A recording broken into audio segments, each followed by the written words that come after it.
talking therapy, about saying talking that therapy. talking therapy was Eurocentric. Yeah, before we even get in, Dr. David Campbell is going to introduce himself, because you know what I'm saying? Because for me, I'm like I said, we both know you in some capacity or the other. Yeah. But who is Dave Campbell?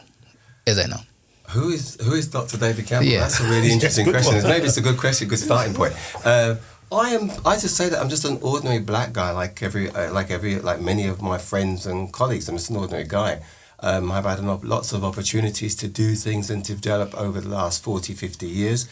I haven't arrived at that lofty title as Dr. Campbell by accident. It's something I worked really hard for, made sacrifices for, and I think that I enjoyed the process of it.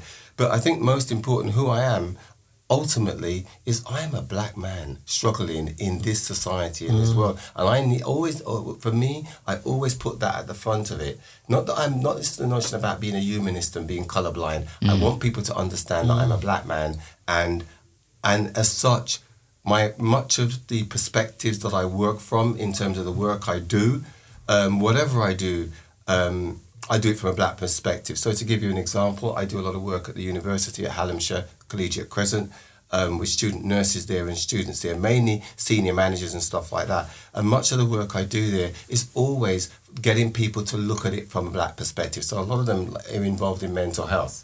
And so you talk about how do you approach that, black men in mental health in particular. There's a disproportion of black men incarcerated, locked up with mental health issues that are treated very differently from their white counterparts. Because one of the interesting things is if you go to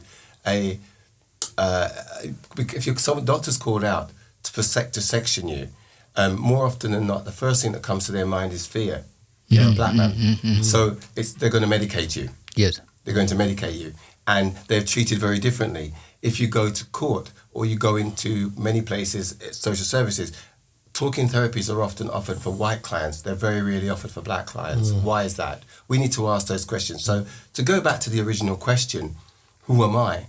I think I'm someone who's trying my best now to always engage in that thing from a black perspective, not because I don't think there's any other perspective, but mainly because I think that more often our perspective isn't always on the agenda in the way it should be. And I think that is my my goal, to keep our issues on the agenda.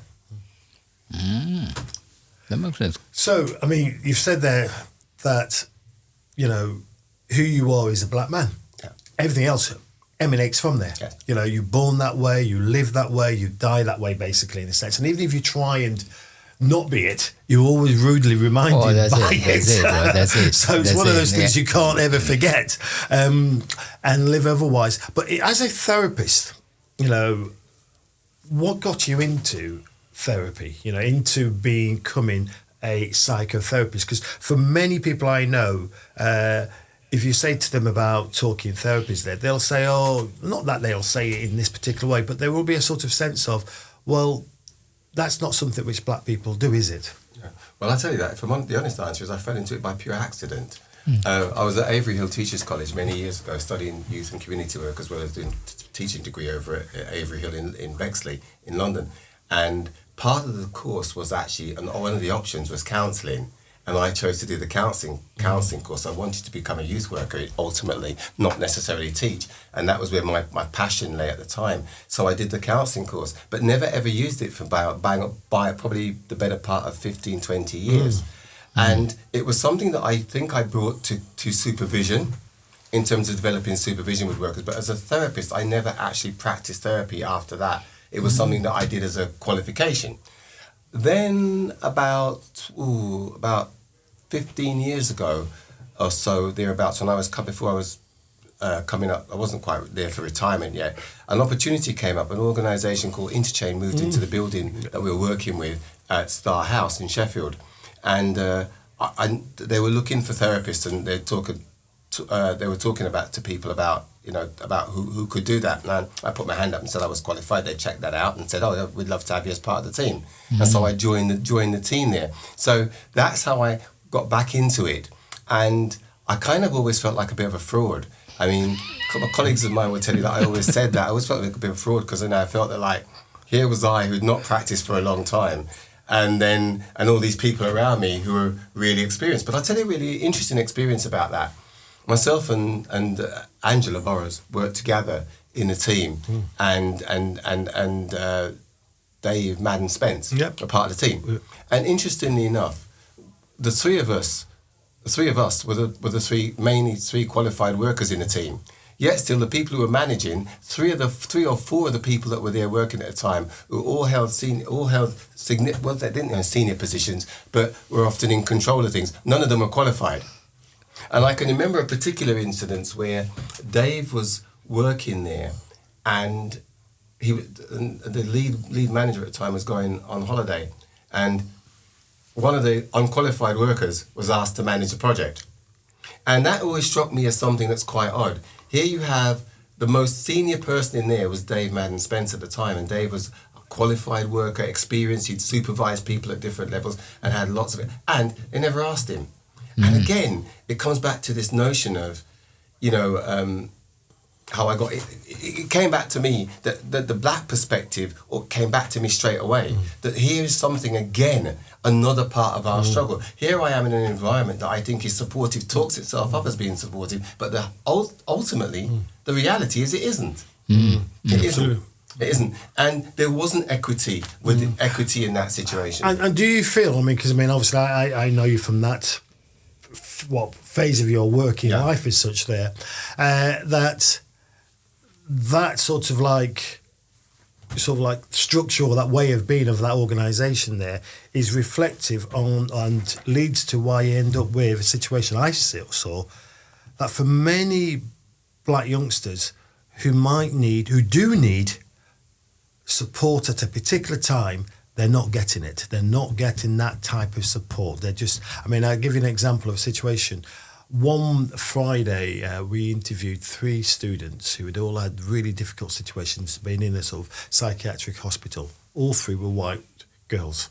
On the Monday, we interviewed 3 black kids who'd all been out of mainstream, all 3 excluded, and all 3 had on their records, aged 10, that they'd been to see, they were refused by CAMS because they were aggressive.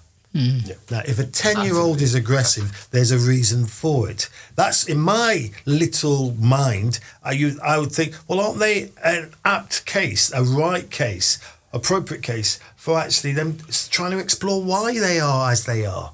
Well, absolutely, and that goes back to the point I was making earlier about, if you look at the amount of black young men in particular and women who are incarcerated or denied access to talking therapy, it's offensive. Yeah. It's offensive. We don't get it. And black boys in particular, and I think the way the system deals with us is to demonise us as violent, aggressive, etc., and has little empathy for us. It might talk a good talk, but in reality, when you look at that, and that's a really good example, Donald, of how it works. We see it all the time. When I was at Interchange, we very rarely had any black children come forward. Very rare. And when they did, it took a lot of convincing them to stay. So that when it came through, and they came through to some of my white counterparts, they didn't know how to hold black young people. Because I know Donald has asked me about this a while back when the first time we talked about my possibly coming on here. We had a conversation, and one of them was part of the conversation was, why is it that what stops us? Well, part of what stops us is that one is that we're never offered it, and as if you don't see it, you can't believe it. So that's the first thing. So we don't know people often who have it. Secondly, our fear of the system.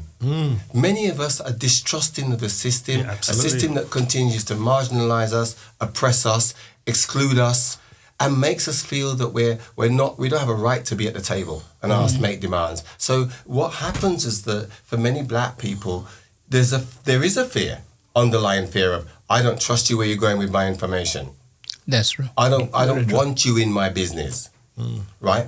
And so what happens is, and for young people, it works just the same. They see what happens on the street with the police. They go to social services. Sometimes they feel the treatment's bad. They see it in school and experience in schools. The black lads will tell you all the time there that actually, they're experiencing everything you've just been saying there about people looking at them in a particular way and treating them in a particular way. And if you continually do that to a group of people, then you are going to feel a particular way about it. And why would I go to you and talk to you when you don't believe in me anyway at all there? You know, you doubt everything I am, you attack everything I am, and then when, you know, you don't even offer it me. In fact, I know they don't offer it. Well, I'm going to go a little bit further, because I'm going to say something else. That if you look at the involvement in recent years of street gangs and street culture, look at the language that we use. Blood. Yes, blood. Look at we talk about respect. We talk about my homie. So those kind of references are all part of what I think mean that young black people start to get that, but they're getting it elsewhere. So I'm not saying it's always the direction of travel is always where we would want it to go or always good, but actually the people you share, the people who've got your back, the people who you talk to about your problems, not even your parents at home, because most of us as teenagers growing up, I never went to my parents to talk about issues of such as my parents. I talk with my friends. And our young people are doing that now, and so we are having those conversations. And I was joking earlier on, or saying it flippantly, that I honestly believe that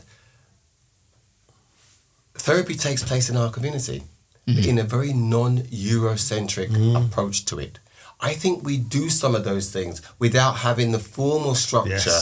Formal structures in place, the formal language in place. I think we do that all the time with each other, to each other, and collectively. And it's something that actually, in many ways, yes, it's easy.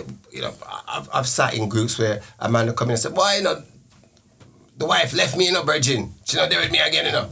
And a man will say, "Well, how you feel?" "Well, me not really care, really. You know, she can go on about her business." And then I've heard that one.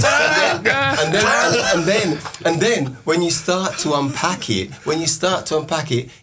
they do care. Yeah, but you have to front. We all have to front, don't we? So we're all good. I'm okay. And we're all good. We're all good. I guarantee you, if you walked out here right now, and as a bet with any one of the three of us walked out here now, met someone out there and they said, you said to them, "How are you?" They said, "I'm all right." Yep. That's true. Yeah, and I've done it myself. And I've had people tell me they're all right, and 30 minutes later, 40 minutes later, they're telling me how all right they are. Oh, yeah, it's true. They're telling you what's happened in the day. Yeah, I was going to say, I mean, you're talking there about, you know, that question about talking therapy as being Eurocentric, and I think your response there about we have many different ways of doing it. So, for instance, what you and I have experienced in recent weeks, where we've had these groups where you've got men talking, they're part of a tradition, first of all. They're part of a tradition, a cultural tradition which has been there for forever, in a new setting. And that setting is now, and actually it's got all the therapeutic support which one would want. It's able to pull in sort of like the personal, the cultural, the political, the social, all those many things there. And at the same time, I said earlier there about when I walked out of the last one, the thing I felt most was black male companionship. Yes. The thing when I got a walking group, I've been in a walking group for about 20 years, and I started it when I was in my 40s because I know I needed something at the time. And the thing which I used to say to people when we started walking was, it made me feel like I was 15 again with my mates. That's what it made me feel like. I was with my mates coming from school, laughing and joking and doing all the things you do there. That's what I needed at that point in time there, was that black male companionship. And that's not changed. Why would it change? The weird thing is like, I remember speaking about an experience a while back. I think I was in my... I tell people that I had my midlife crisis in my 30s. Yeah. Simply because by then I was married. Yeah. I was known as Joanne's husband and Benjamin's dad. I didn't have a clue who I was at that point, you know, because suddenly I am all these things to everyone else. And also I'm no longer hanging around with the Wesley Saunders and the Greg Gyre and all those guys, the Clinton McCoys. I'm no longer hanging around with them because now I've got somebody at home. You see what I'm saying? Yeah, absolutely. And I think sometimes as men, it's like sometimes if we are not careful to hold on to the things that actually make us who we are. To your point about companionship. Yeah. And I wanted to be 15. I wanted to have that same feeling I had when I was 15. Yeah. Where you could run joke with one another there, you could laugh, but you could come back to something. That's it. Something's quite serious sometimes, but in the next breath, you're laughing again. Absolutely. And that's how, So I think you're right. I don't think we necessarily put a label to it. We don't need to put a label to it there, but it's there. And I think we ought to celebrate it. Because I also think another thing which is very evident within the black community and black communities is there's lots of innovation. There's lots of new ways of doing things. You know, the same way you have it with music, where actually black music is always moving forward. It's not staying, it's not looking backwards, it's going forward. We go forward in that same particular way, I think. Well, I'll tell you, one of the interesting things that I do a lot of work with young people, and particularly black young people. But one of the interesting things for me is, I ran the workshop recently at Fades, a series of workshops. It's the second set of workshops I've run this, second time we've done this. And I did this from an organisation called Element Society, with the funders of it. And we ran workshops there around suicide prevention. Well, the first thing is, who wants to come along and talk about suicide? So we ain't calling it suicide prevention. Yeah. We're calling it a black men's chat, talk the talk. So you come along and we talk the talk. Because it's a bit like telling parents, we've got a parenting group for bad parents. Yes. And somebody says, I don't know who's putting their hand up to that, but you know what? Most of us wouldn't be putting our hands up to that, and maybe I am. But the truth of the matter is, you call it something else. That's the first step. The second step is that sometimes to just go straight in and go in with, and this is where I think a white Eurocentric model and a black perspective for me is different, and I've evolved my own style of this. I first of all want to get to know you. So the first 3 or 4 sessions, I don't touch any of that stuff around therapy. What I'm getting to do is to know you. Yeah. And to get to know you, if you're talking to a black person, going back to what you said at the beginning, I am a black man, then I have to get to know that, don't I? That's it. Otherwise, you're not getting to know the person. And I know I admitted at that last mentor there that I'd had counselling, but I'd gone to a white woman. Now, and the reason why I'd gone to a white woman, and it's only during that talk session there that I realised that actually I didn't really want to get to the hub of the issues. I was basically avoiding getting to the hub of the issue. I was sort of saying to myself, yeah, I'll go, and then I think I'm actually addressing something because I feel as if I'm doing something. Absolutely. It was just plastering, a bit of plaster on a sore as such. But that talk session, that last one, I definitely got that. I had a realisation. Yeah. Well, I think as I said, I think the real thing is to develop the connection with your client. Yes. And that's a connection like things like, what's our experience of being black? That's a shared experience. Many of us have a shared experience. Sometimes it doesn't always start that. Some people have different ones. But you get a sense of, do you know yourself? What are those things? What are the connections we have? Those connections then, I think, allow you to go on and do deeper work. Yes. And hold someone to you because they feel they've built a connection with you. Many of my counterparts are very structured in there. So for argument's sake, you don't tell people anything about yourself because you don't talk about yourself, you don't share. I share. Not because I want to sit there and tell you all about my life story, but that's how we build trust. I'm not. So if I can see that, which I can just visualise that sort of sense of, why would I start telling you about some of my angst as a black person? And you're a black person there, and I'm thinking, well, you don't share this, you don't have the same sense of it there. I'm not going there. Exactly. And if I want sometimes people to begin to talk about themselves, then maybe I have to give something too. Yeah. So there's that. I use music. When I was at Interchange, Angela will tell you I was the first one to bring music in there. Nobody had ever heard of anybody doing that. I would ask young people to bring their favourite songs in. Bring your favourite songs in. 3 favourite songs. Yeah. And the first time I ever did it, believe it or not, I did it with a white kid over in Hillsborough. And I asked him to bring his 3 favourite songs in. And I can tell you what 2 of them were. I cannot remember to the life of me what the third one was. One was Redemption Song by Bob Marley. And he'd listened to the song. And the bit that really got him was the bit where it says, emancipate yourself from mental slavery because none but ourselves can free us. And he was absolutely, that's some serious thinking, mental slavery. He was trying to understand what it meant by mental slavery as opposed to physical slavery. It's a white kid. And the second one was Fast Car by, I think, Tracy Chapman. Tracy Chapman, yes. Right. And I'd never listened, I'd heard the song hundreds of times, but never ever listened to the words. He sat there with tears running down his face. And I said, well, what does it mean so much to you? He said, my mum was a working prostitute in Sheffield, and she'd always come home and play this song. And the song's about escaping from the life you have, getting in a fast car or going somewhere different, being someone different and starting a new life. And he said, that's what my mum always wanted to do with us. And so she played the song over and over. He knew every word of it. And I remember thinking how powerful that was as a session with this young man. So I then started to use it. And sometimes kids will, I had a kid fairly recently, he brought in, street kid, 2 classical songs, or what he brought in.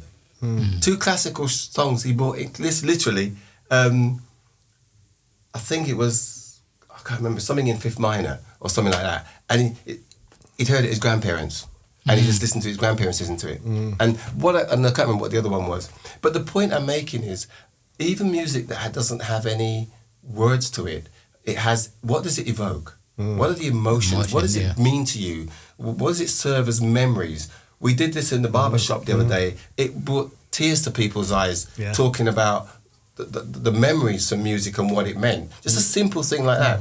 I also too use things like picture packs. I've got a creative picture pack I use with people where you give people, sometimes you get people that they just find it difficult to just to talk, and maybe showing them a picture of something, a series of pictures, just randomly pick the ones you think, and it allows them to open up, and the pictures are particularly designed to stimulate an emotive kind of response, to describe them, talk about them, what do they mean, what do you think they mean. So what I'm saying is, all that kind of style of things, for me thinks it's very not traditional to do, but I think those are the kind of things that we have to do to be different in the approach. But what I'm hearing from you is this sort of like, such an important thing there is making connections. Making connections. Oh, yeah. Making connections. Absolutely. And that connection there with that person who happens to be a black youngster, a black male youngster, if we're talking about that particular group ourselves, they'll actually, and I've talked about the 15-year-old in myself. There's always a 15-year-old in us. Oh, yeah. All the time. Sometimes it's a 10-year-old. And that hurt child, that damaged child. That's really true. And getting, to feel as if, someone is there who understands. We can start from a place of understanding. Yes. Oh, that's true. Yeah, which is so important. And actually, you talked there about you share a bit of yourself there. Well, you want a bit of vulnerability. I'm here. This whole process is about being vulnerable. So why would I be vulnerable in this power relationship where I'm giving everything to you and you're not giving anything back? I'm going to touch on that one. Yes. That's the key to it. Yes. You're asking people, and particularly I think, with people of colour, who are not used to who don't trust people, don't trust the system, and as much as you're a therapist, and yes, whether it's private or to an organisation, we're perceived as part of that system somehow. And I'm talking to you, I come along, you're asking me all these kind of questions about my lifestyle, tell me about where you were born, tell me about where you grew up, tell me about whatever. Share nothing about yourself with me. Just that I happen to be a therapist, and I know people who've worked with people for years and they know nothing about them. They know whether they've got children, whether they've got families or whatever. Yeah. And you sit in a room for an hour or so every week, maybe twice a week. I don't get it. And what I'm saying is, nothing goes so. That's it. And I think that we black therapists have to start to restructure and change the narrative of how that is developed in a Eurocentric way. Now that may work for some people. It might even that structure might work for some black people or white people. But I think the way to engage with our community is to approach it a different way. One of the beautiful things about the Black Men's Group that Donald's a part of, and I was one of the founding members of that group with Rob Cottrell, is that it allows black men to come together in a way which initially just allowed you to talk. And that's really interesting with that group, because when the group first started, it was just kind of like people would come along and talk about checking, and then we'd end up talking about football. Or everybody would end up going off on some tangent about whatever. Yeah. And they initially had a kind of a WhatsApp group. And on the WhatsApp group, people just post a load of rubbish on there. I never even engaged with it. Post a load of rubbish on there about football and about this and that and jokes and all sorts. Sometimes some things which I'm not sure about how appropriate they were, but they were. But long and short of it is, what happened after a while is, it then took, Robert and I discussed this, and then it was also too about, well, how do we start to push more to get something which is more about the emotive stuff that was facing us as black men, about about our relationships, about what's happening for us on a daily basis, and start to restructure that. And so then there was another WhatsApp group set up, and the other WhatsApp group was set up. There's two WhatsApp groups. One where you only post on there stuff which is about people's emotions. And Robert's really been brilliant, because Robert was the moderator for that, and he'll call people out. He's hard on that. He calls people out. If people put some rubbish on there about some nonsense or that, there's some joke about whatever's going on, or some foolishness, or he'll call them out and says, please do not put it on there, because that is to protect the integrity of understanding our emotional, what's happening for us as black men. You can. There's another website there, WhatsApp group. You can put all kind of rubbish on there. Who wants to read it, and who doesn't. But I think that's really important. But I think that group is a really good example for me, the black men's group in Sheffield, for me, of how black men can evolve a style and a methodology that works for us. Yeah. Oh, okay. That makes sense. That makes for us. Yeah. And, I think, I'll tell you this, 90% of those people in that group, if you'd have asked them to go to a therapist, they would have laughed you out of school. Yeah, I totally but that's agree the thing. with you. They'd laugh you out of school. I think for many of us, therapy becomes the last, not even the last resort. It's sort of something we are forced into. Absolutely. Because I know in my case, the only time I went to therapy was like, it was sanctioned by my work. They're like, they gave me the number. They say, we're going to pay for this thing. You know what I'm saying? But then, to be honest, they had caused the situation. But we are good at talking, but not good at talking about our emotions and about the deeper sense of who we are. What we're good at talking about is, it's not that we don't talk. We talk about things. But getting into the deeper stuff is something that we don't create. There are not many platforms created for that. And the lovely thing about the Black Men's Group is, certainly when I was a part of it, was actually you go there and you actually see people talk in real terms about what was happening for them. And sometimes some quite really emotive stuff that was happening. And I see that that's continued. And I take my hat off to Robert and the people that are still there going to that group, because it still continues to this day. And I think, and the nice thing with the group too, it's not for young people necessarily. You have people of all ages come along there. It's not exclusive. It's not exclusive in terms of he had a meeting on Friday, and that was a very interesting one. But the one before that, it started off talking about work. I think I mentioned it to you. And it was about work and about essentially initially workplace bullying, workplace harassment, workplace microaggressions, the undermining of authority. And it was interesting how, when it started, a couple of us sort of said, we've experienced this. Yeah. And as you shared and you showed, in a sense that actually you struggled with it, it allowed, and this is one of the things we've heard there, when no settings, it gives permission but that's for the thing. others to actually give their vulnerability. Say, actually, I had exactly the same. I'm not a superhuman. I'm someone who experienced exactly the same sort of things, and it was done in this particular way. And you could see them, you could hear them processing it, this past event in a workplace setting, which was undermining me. Had undermined me, I should say. But then one thing I find out is there's this, it's like an unspoken rule again about, okay, we want you to be able to feel, but we are going to create the narrative on how you're supposed to feel. Yes.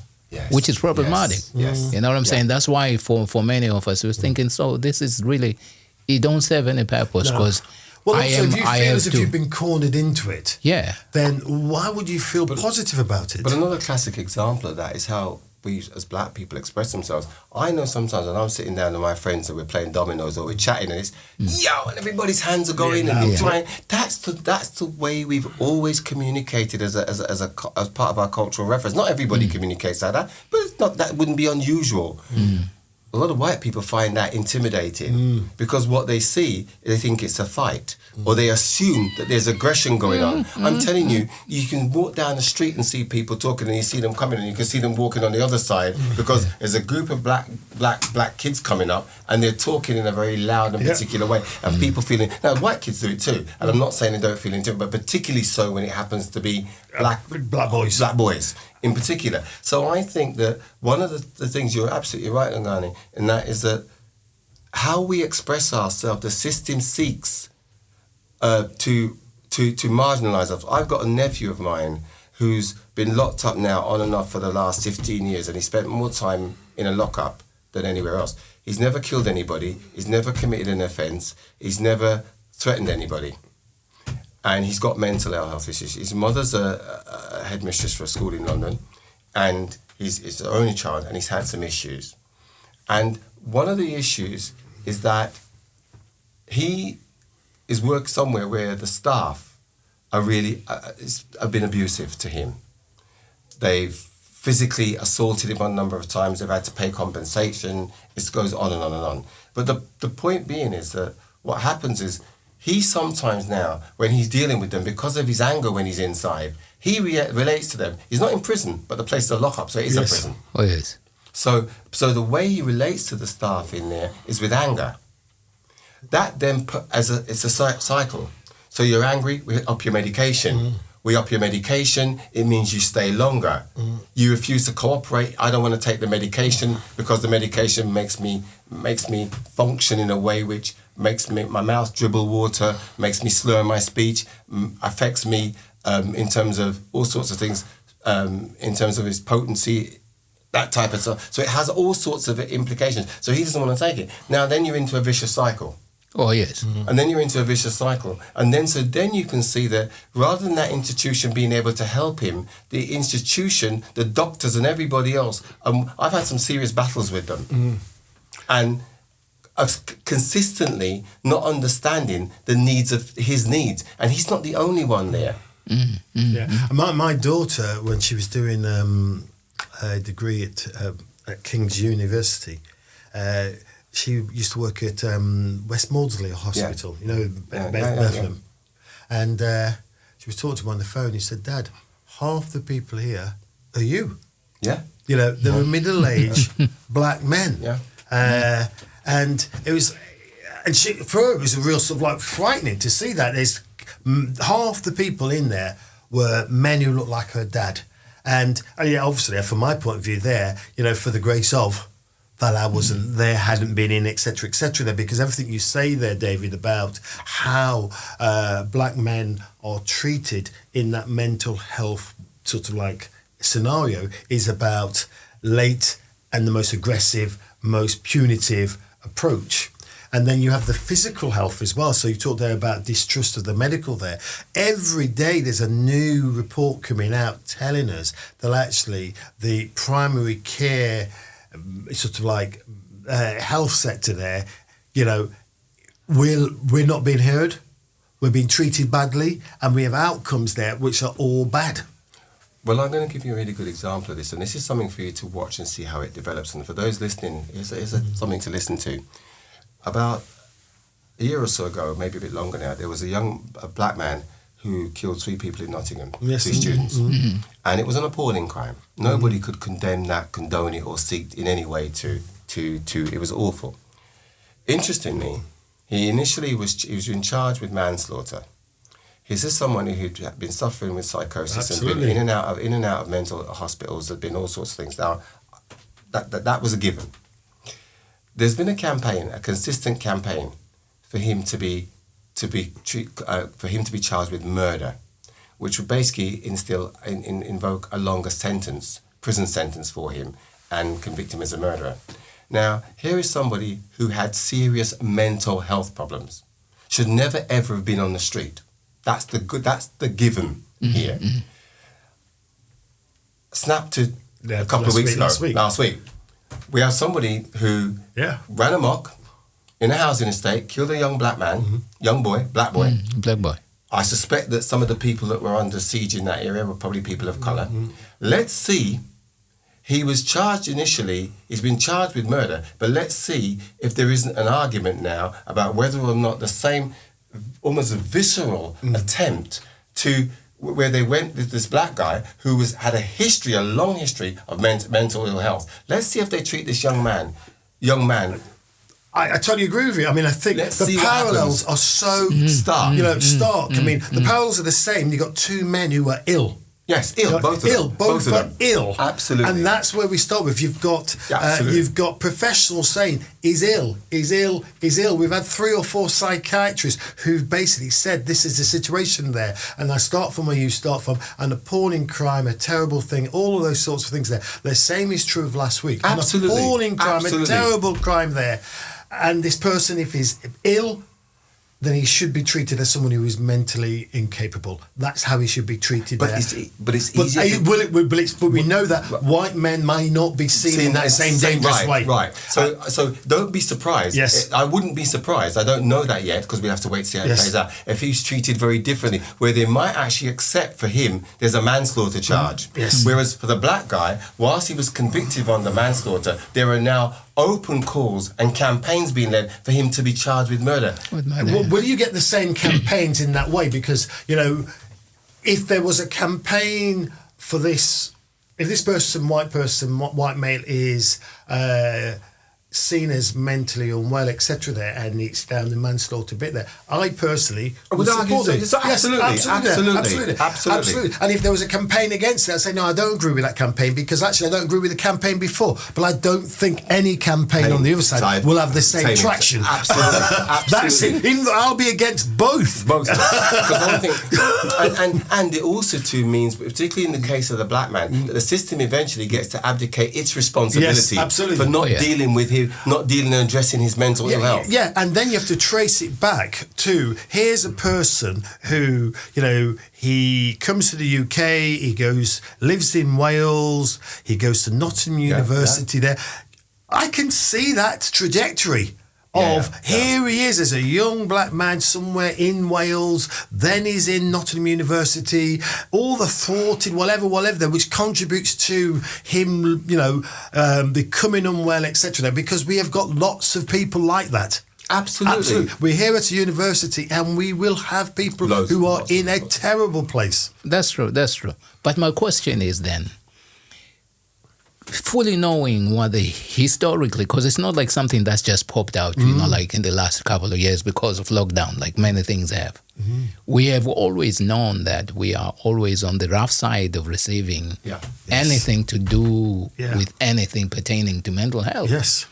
Why is it that we can't even sway the needle even slightly? Is it because we don't have people who look like us in those services, or we have people in those services, but they are basically kind of propping up the same system?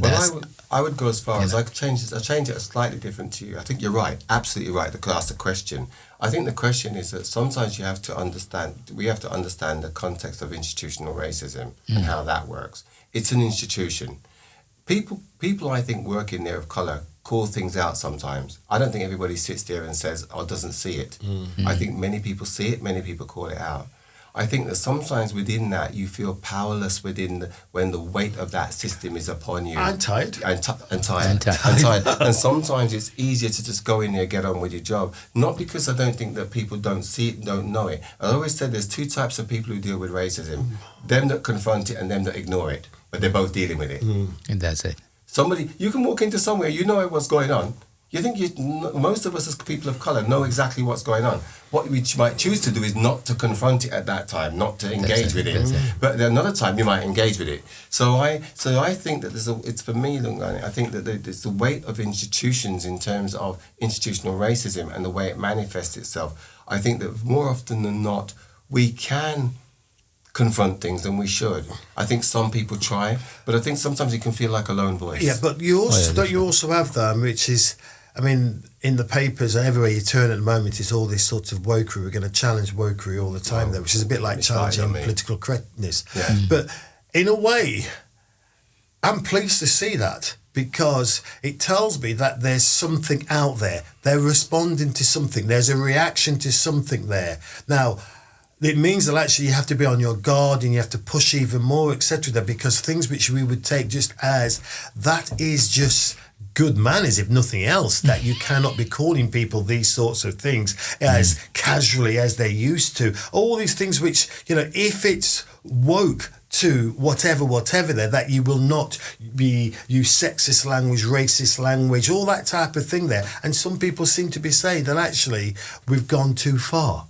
We haven't gone far enough. We haven't gone anywhere near far enough, because without that, you're not even beginning to see the issues and the problems there which exist there. We had David on a couple of weeks ago on the podcast, and his opening response to, you know, why do we have SACMA? He said, well, SACMA started 40 years ago, and then we had a situation where black men were 6 times more likely to be detained under the Mental Health Act. Under the Mental Health Act. Now we're 5 times more likely. So it's taken 40 years to go up that 1 digit. 1 digit. 1 digit. Yeah, and all of the efforts, the trials, the tribulations, the suffering, all of that which has been going on for 40 odd years. We're all of an age and we know that's all been going on all that time for one dial. So in a sense, we know struggle is our middle name. We know it's our first name, middle name and end name. And you have no other answer to say that we have to keep it going, basically. We do. But I think woke now kind of reminds me of the way, nothing wrong with, I think woke's okay. I think nothing wrong with it. I think the interesting thing, it reminds me of the way anti-racism became in a way. It was a way of, it became almost like synonymous with marginalising people. Oh, it's them again. They're anti-racist again. It's them with the wokery again. And what happens, well, I ask people when they actually talk about woke, and I said, all these people are woke. I said, what does woke mean to you?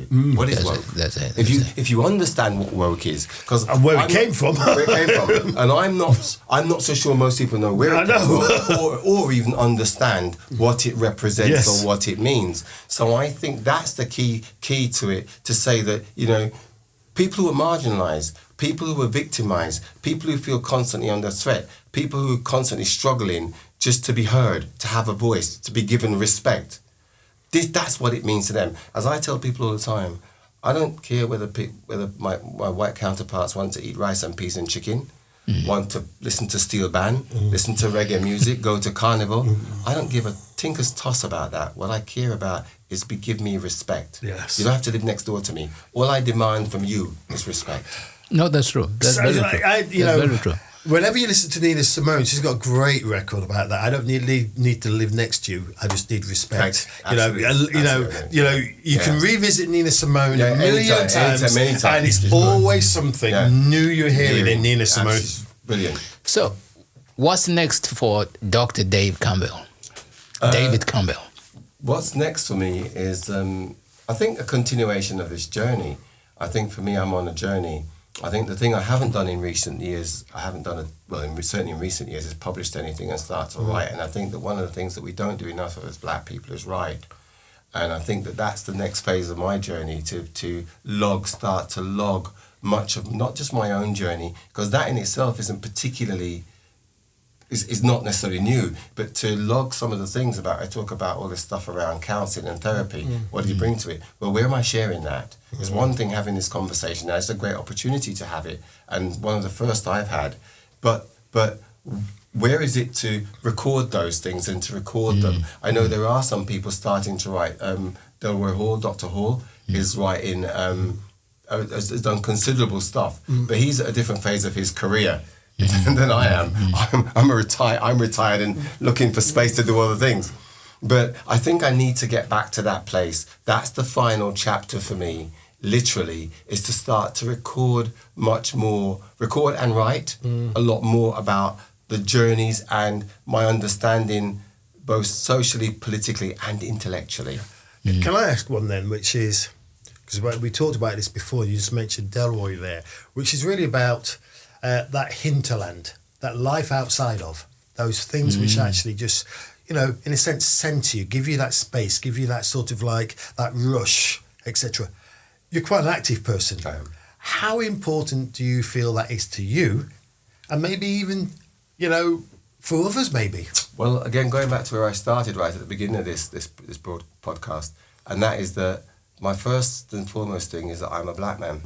And one of the things that I used to center myself is triathlon. And I started off in triathlon. I started off because I was a runner for many, many years, and I just won the British Masters national 800 metres and I think 400 metres as a national champion and age group. And when I won it, I was down the track, and my coach at the time, John Wood, was down there with me. And one of my white track member, Andy Rowland, came up and said he'd just done an Ironman. And I said, what's that? And he said, well, it's a 2.5 mile swim, it's a 112 mile cycle, and then you run a marathon. And I said, wow, that sounds like something I'd like to do. And I'd really like to I thought it was a challenge. I thought it was a challenge. And so, but what do you think my coach said? My coach at that point turned to me and said to me, well, you can't swim. Yeah. Yes, and I said, how do you know I can't swim? Yeah. He said, well, you're black. Literally, he said that to me. And so, for a £10 bet, I bet him that I could do it. And I could swim, but I wasn't a good swimmer. I probably could swim about 150 metres. Never mind 2.5 miles, nearly 3 miles. I couldn't swim that far. I could swim about 150 metres. And I started swimming in November, and I was doing this race in July, and I had to and I worked like a demon. I'd been a cyclist. I'd been an international cyclist. I've ridden at a high level as a cyclist, and I'd been a decent runner and a top runner. In fact, I'm one of 2 honorary members of Steel City Striders, because anybody who wins a national title gets an honorary membership of Steel City Striders. I'm an honorary member of the running club, which I ran for many years with Robert Cottrell. Bob was a member too for many years. And one of the things that I found, I started, so I got back into, it was always sporty, always ridden, always run.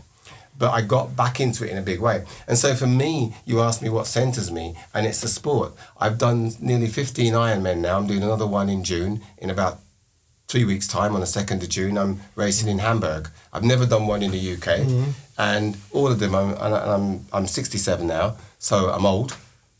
And it's just nice to keep going. And for me, that centres me. When I'm having a bad day, getting out on my bike, like you've done, or going to connect with that, being out walking, sometimes in the peaks, going somewhere, standing up and just seeing being all of the beauty. I love that. There's an article in the Guardian which is Life After 60.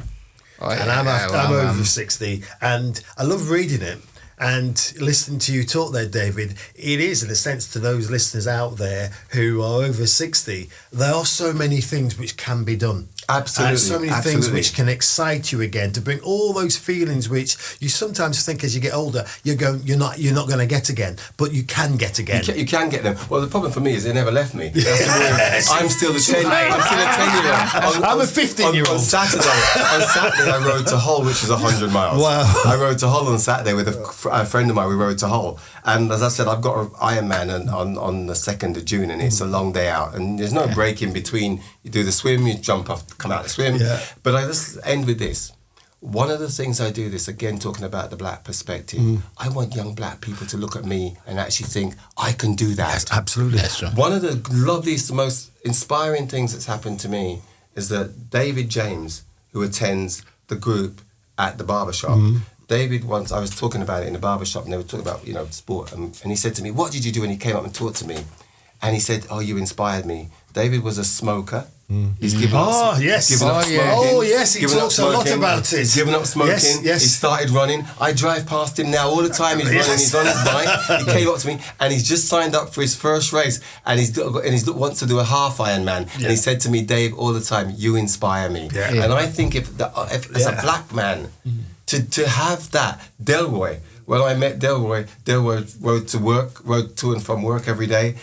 He's doing triathlon now. And again, somebody that I inspired, helped him, coached him, helped him to do his first few programs, and he's into triathlon now in a big way, keen to do it. And David, and I'm hoping that what will come of it is that other young black people will say, if you see it, you can believe it. That we don't just think our only thing we can do is box, run, jump, and play football. There are lots of other things that we are capable of. It's like walking, as a classic example. I feel that on that walking thing there, 20 odd years ago, I used to always love walking from the time I was 15. And when people would say, well, I walk our countryside far. And now lots of people are walking. You see groups, black groups are left, right and centre around the country there. And that's fantastic to feel as if, this is ours. This land is ours, basically. And so we should be out there enjoying it like everybody else. And, when you're of whatever age you are there, there's so much pleasure. And that's what we're looking for. Absolutely. I'm not looking for any more than that. Absolutely. And I'm not going anywhere. Yes. And so I intend to...